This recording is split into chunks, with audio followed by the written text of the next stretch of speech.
नमस्कार दोस्तों, मैं संदीप मौर्य आशा स्टडी पॉइंट चैनल पर आपका स्वागत करता हूं। दोस्तों, आज इकोनॉमी में हम पढ़ेंगे मार्केट यानी कि बाजार क्या है। एक जरूरी बात मैं आपको बता दूं कि इससे पहले हमने बेरोजगारी, राष्ट्रीय आय, आय के प्रकार, इकोनॉमिक्स यानी अर्थव्यवस्था, अर्थव्यवस्था के प्रकार, इन सब टॉपिक पर हमारा वीडियो पहले आ चुका है। अगर आपने अब तक नहीं देखा है तो आप प्लेलिस्ट से उसे पूरा देखिए और इकोनॉमी की ये लगभग लास्ट क्लास होगी, क्योंकि इंडियन इकोनॉमी का ये आखिरी पॉइंट होता है। इसके बाद हम स्टार्ट करेंगे इकोनॉमी में बैंकिंग सिस्टम। तो अभी के लिए ये अर्थव्यवस्था यानी भारतीय अर्थव्यवस्था में बाजार के प्रकार देखेंगे। तो कितने प्रकार के बाजार होते हैं, एक आध क्वेश्चन सिंपल सा यहाँ से जरूर आता है और वो बिना मेहनत के आपको एक नंबर मिल जाएगा। आप थोड़ा सा समझ लगाएंगे, थोड़ा सा ध्यान लगाएंगे, 4 ऑप्शन पढ़ के, तो आपको उसका आंसर मिल जाएगा और आपको एक नंबर मिलेगा। तो देखते हैं कि बाजार कितने प्रकार का होता है भारत में, बाजार होता क्या है और इनका क्या क्या सिस्टम है, किस तरह से या इनके वर्गीकरण क्या क्या है, कितने प्रकार के हैं। तो चलिए देखते हैं। सबसे पहले हम बात कर लेंगे कि मार्केट या बाजार क्या है। तो सबको पता है वह स्थान, एक खास या विशेष स्थान जहां क्रेता और विक्रेता अपनी वस्तुओं का खरीद बेच करते हैं, उसे बाजार कहा जाता है। ठीक, अब बाजार का मतलब एकल बाजार, सिंगल बाजार, डबल बाजार या छोटा बड़ा बाजार, मार्केट और मॉल, शॉपिंग मॉल, दुकान, मंडी, इस तरीके के सब एक प्रकार के बाजार हैं। सड़क, फुटपाथ, मेले में लगी हुई बाजार, तो ये सारी चीजें मार्केट हैं, यानी कि सब बाजार हैं। मिला जुलाकर एक बात हुई कि क्रेता और विक्रेता यानी खरीदार और विक्रेता यानी कि बेचने वाला अपनी वस्तुओं की खरीद बेच करते हो, उस जगह को, उस स्थान को बाजार कहा जाएगा। चलिए देखें, अब बाजार के प्रकार की बात कर ले हम तो 2 प्रकार से, क्षेत्र के आधार पर और समय के आधार पर बाजार के प्रकार बांटे गए हैं। क्षेत्र के आधार पर देखें हम तो स्थानीय बाजार, क्षेत्र के आधार पर 4 प्रकार के बाजार बनाए जाते हैं। स्थानीय बाजार, प्रादेशिक बाजार, राष्ट्रीय बाजार, अंतरराष्ट्रीय बाजार। अब बात कर लेते हैं स्थानीय बाजार। किसी गांव, सबसे छोटी इकाई क्या है, गांव यानी कि ग्रामीण क्षेत्र। तो सबसे छोटी इकाई की हम बात करें स्थानीय बाजार में क्या होता है, गांव और कस्बे के स्तर पर लगने वाली बाजार, यानी कि एक गांव या फिर 2-3 गांवों की आसपास को 2-3 गांवों को मिलाकर किसी एक मैदान या स्कूल क्षेत्र में, बाग में लगने वाली बाजार स्थानीय बाजार कहलाती है। ठीक, उस जगहों के लिए, उन्हीं 2-4 गांवों के लिए छोटे लेबर पर लगने वाली बाजार, जहां विक्रेता अपने प्रोडक्ट, जैसे कि ज्यादातर देखिए ऐसी बाजारें ज्यादातर गांव में देखने को मिलती हैं और कृषि संबंधी ज्यादातर मंडियां वहां लगती है, जैसे सब्जियों के, अनाजों के, कच्ची चीजों के, ताजी चीजों के। तो ये होता है स्थानीय बाजार। जगह जगह पर एक गांव 2-4 गांव को मिलाकर एक बाजार लग गया वहां, और वो पर्टिकुलर डेट में लगते हैं, कभी कभी लगते हैं, यानी कि एक दिन लगता है या साप्ताहिक लगेगा या फिर 2-4 दिन में लगेगा या अल्टरनेट लगेगा। इस तरीके से वो बाजार क्या होते हैं, स्थानीय बाजार कहलाएंगे। तो समझ में आ गया होगा आपको, स्थानीय बाजार गांव या कस्बे यानी कि सबसे छोटी इकाई के स्तर पर लगने वाली बाजार स्थानीय बाजार कही जाएंगी। नेक्स्ट आता है प्रादेशिक बाजार। अब प्रादेशिक बाजार की बात करें तो राज्य स्तर पर यानी स्टेट। अब देखिएगा, स्टेट स्तर का मतलब ये हो गया कि एक राज्य जैसे कि उत्तर प्रदेश, आसपास के राज्यों में तो अपने गांव से बड़ी इकाई यानी कि जिला, मंडल, उसके बाद प्रदेश, तो इस लेवल पर लगने वाली बाजार जिसमें अपने प्रदेश या दूसरे प्रदेश के या फिर सभी जिलों के, मंडलों के लोगों का आना जाना हो, थोड़ा बड़ा बाजार यानी स्थानीय से बड़े लेवल पे, सेकेंडरी लेवल पर आने वाला बाजार यानी राज्य स्तर पर लगने वाला बाजार प्रादेशिक बाजार कहलाएगा। चलिए नेक्स्ट देखें, राष्ट्रीय बाजार। राष्ट्रीय बाजार मतलब देश स्तर पर, यानी कि देश के सभी राज्यों, सभी क्षेत्रों से खरीदार और विक्रेता आते हों, सेलर्स और बायर्स आते हों, तो उस क्षेत्र, उस बाजार को क्या कहेंगे, राष्ट्रीय बाजार यानी कि देश स्तर पर बाजार। देश स्तर पर बाजार का मतलब हो गया कि जैसे भारत की बात कर लें, दिल्ली बड़ा बाजार है। पर्टिकुलर चीजों के लिए अलग अलग बाजार, जैसे सूरत कपड़ों के लिए, लुधियाना ऊनी कपड़ों के लिए, मुंबई इंडस्ट्रियल यानी कि मूवी इंडस्ट्रियल फिल्म सिनेमा के लिए, बंगलुरु इलेक्ट्रॉनिक गैजेट्स के लिए।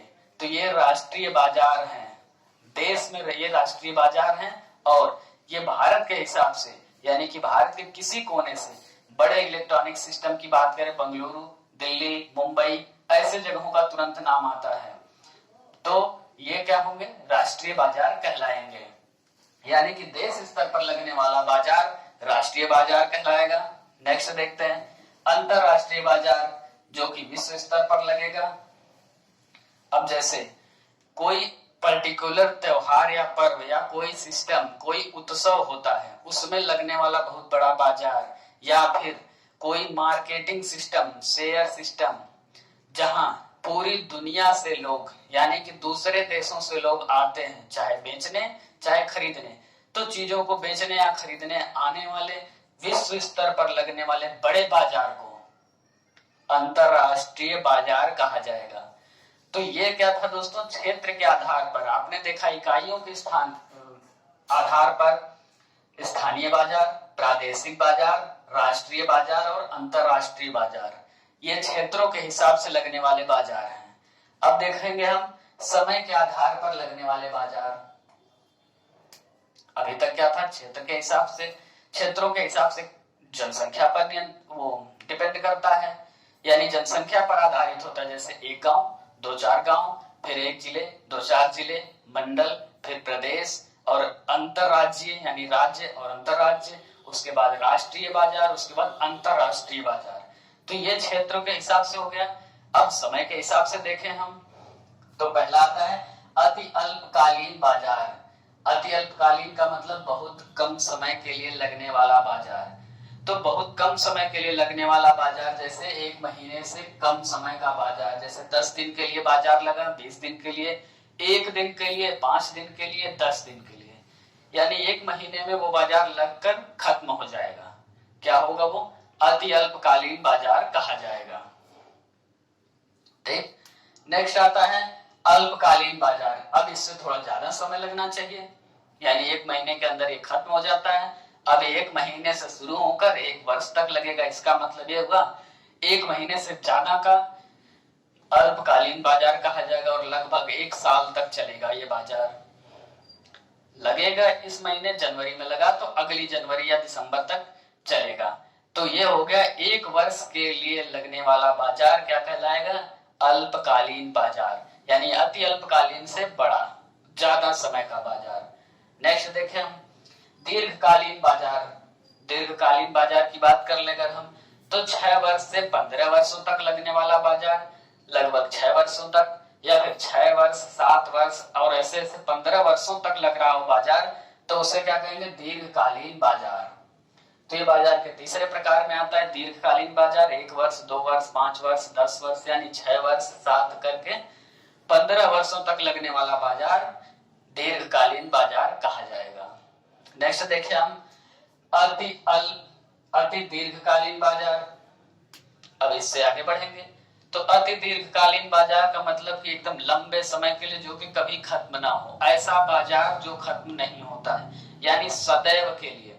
ऐसा कब होता है? जैसे कुछ पर्टिकुलर एरियाज, क्षेत्र फिक्स हो गए हैं, वहां वो चीजें मिलती हैं, वो हमेशा मिलेंगी। 50 वर्षों से वही बाजार लग रहा है, आज तक लगा है, क्योंकि वो हटता ही नहीं है। जैसे सभी नगरों में बाजार का क्षेत्र है, सभी शहरों में पर्टिकुलर, जैसे सिविल लाइंस, रोडवेज के आसपास या फिर जहां जनसंख्या हो, जहां एक डेवलप्ड एरिया हो, नगर पालिका का क्षेत्र, उन जगहों पर लगने वाले बाजार हमेशा बने ही रहते हैं, क्योंकि वहां जनसंख्या ज्यादा रहती है, तो बाजार बने रहेंगे। तो ऐसे बाजार जो सदैव यानी हमेशा बने रहे, जो कभी खत्म ना होते हो, उन्हें क्या कहेंगे? अति दीर्घकालीन बाजार, या फिर सदैव के लिए, या पूर्णकालिक बाजार, यानी हमेशा बने ही रहते हैं। तो दोस्तों ये तो हो गए 2 प्रकार, जिनमें क्षेत्र के आधार पर आपने 4 प्रकार के बाजार देखे, समय के आधार पर 4 प्रकार के बाजार हमने पढ़ लिया। अब देखते हैं दूसरा सिस्टम क्या है बाजार में, आगे बात आ जाती है पूर्ण प्रतियोगी बाजार। ऐसा बाजार जहां विक्रेताओं की संख्या अधिक हो, कोई एक विक्रेता, यानी कि ऐसी बाजार जहां क्या हो, शब्द के हिसाब से देखेंगे पूर्ण प्रतियोगी, यानी कि सब में प्रतिस्पर्धा हो, प्रतियोगी बने हो, कॉम्पिटिटिव बना हो। ऐसा कब होगा? जब विक्रेता अधिक होंगे, यानी एक से अधिक, यानी कि बहुत अधिक विक्रेता होंगे और अगर उनमें कोई एक विक्रेता चाहे तो बाजार में किसी वस्तु की कीमत पर कोई प्रभाव नहीं डाल सकता, क्योंकि एक विक्रेता अगर 1 रुपए सामान बढ़ा देगा, 100 रुपए रेट पर चल रही वस्तु को अगर 110 भी कर देता है तो भी इसके यहाँ कोई फर्क नहीं पड़ेगा, क्योंकि लोग यहाँ जाना ही बंद कर देंगे। बगल में 100 वाला मिल रहा होगा, सभी लोग 100 पे जाएंगे, 110 पे जाएंगे नहीं, तो फिर मजबूर होकर फिर ये 100 तक आ ही जाएगा। बेचना है तो 100 पर आना है। तो ऐसे पूर्ण प्रतियोगी बाजारों पर क्वेश्चन क्या पूछेगा आपसे कि पूर्ण प्रतियोगी बाजारों पर एक विक्रेता कितना प्रभाव डालता है, डाल सकता है, नहीं डाल सकता है, ऐसे ऑप्शन होंगे। तो पूर्ण प्रतियोगी बाजार पर एक विक्रेता से कोई भी असर नहीं डाल सकता। इन बाजारों में फायदा किसका होगा?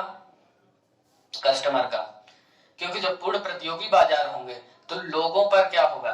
बेचने की होड़ मची होगी, तो सोचेंगे 1 पैसा 10 पैसा 2 पैसा कम करके लेकिन मैं ज्यादा बेच लूं।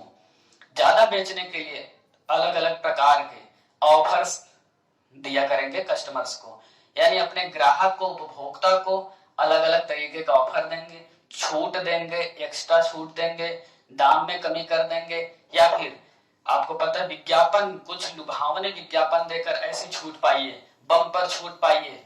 इन सब चीजों की सिचुएशन कहाँ होती है? यहाँ बनी होती है।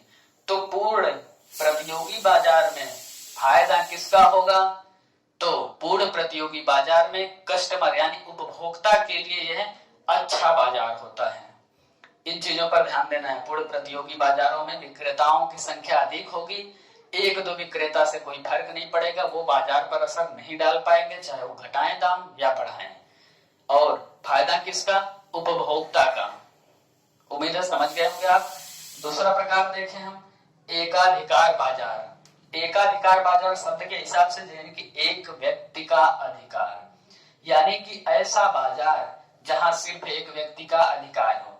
आपको मालूम है बाजार में विक्रेता का ही अधिकार होता है, खरीदार का कोई अधिकार ही नहीं होता वहां, तो क्योंकि विक्रेता के हाथ में यह अधिकार है, वो चाहेगा अपनी कीमत पर बेचेगा या फिर आपको मना कर सकता है। अगर आप उसके हिसाब से कीमत नहीं लगा रहे हैं तो आपसे वो कह सकता है कि नहीं देंगे।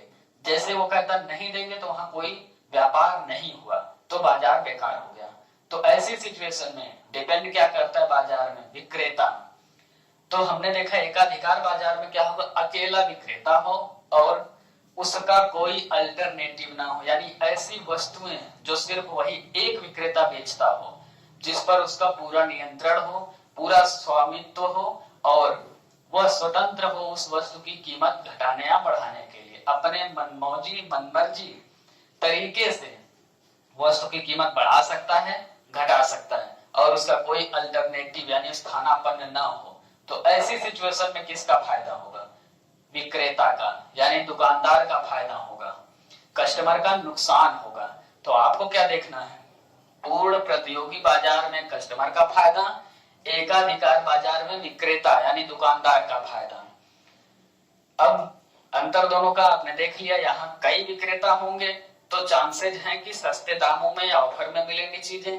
आपके पास ऑप्शन होगा, इस दुकान पे नहीं बात बनी, दूसरे क्या बात करेंगे। यहाँ एकाधिकार होगा, अकेला विक्रेता होगा, आपके पास नो अल्टरनेटिव्स यानी कोई ऑप्शन नहीं होगा। जितना वो कहेगा उस कीमत पर आपको लेना होगा। आपके पास 2 ऑप्शन है, या तो लीजिए या न लीजिए। नहीं लेंगे ये हो नहीं पाएगा, क्योंकि जरूरत की चीज है तो लेना ही पड़ेगा, या फिर कब तक नहीं लेंगे। तो ऐसा बाजार जहां कोई अल्टरनेटिव्स यानी ऑप्शन ना हो वो एकाधिकार बाजार कहलाएगा। और दोस्तों ये थे बाजार के प्रकार भारत में। उम्मीद है आपको पूरा समझ में आ गया होगा।